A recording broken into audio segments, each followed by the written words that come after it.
দেখুন বন্ধুরা, এই সোয়াবিন তো আমরা খেতে সবাই পছন্দ করি, তবে এই পদ্ধতিতে রান্না করলে খুব সুন্দর খেতে হবে। তবে বেশি উপকরণ খরচাও নেই, হাইফাই খরচাও নেই, বাড়ির জিনিসপত্র দিয়ে আপনি এই রেসিপিটা বানাতে পারবেন খুব সুন্দরভাবে। খুব সুন্দর একটা রেসিপি আপনি বাড়িতে এনি টাইম করতে পারেন। দেখুন কত সুন্দর একটা রেসিপি, ডিম দিয়ে, আলু দিয়ে, সোয়াবিন দিয়ে কত সুন্দর একটা রেসিপি, এগ সোয়াবিন রেসিপি। এখন মশলাটাও খুব সুন্দর লাল হবে, দেখছেন? ওয়াও, কি সুন্দর কষা কষা, খেতেও মজাদার হবে।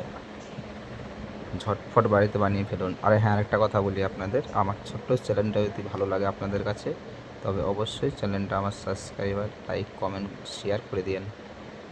Thank you so much.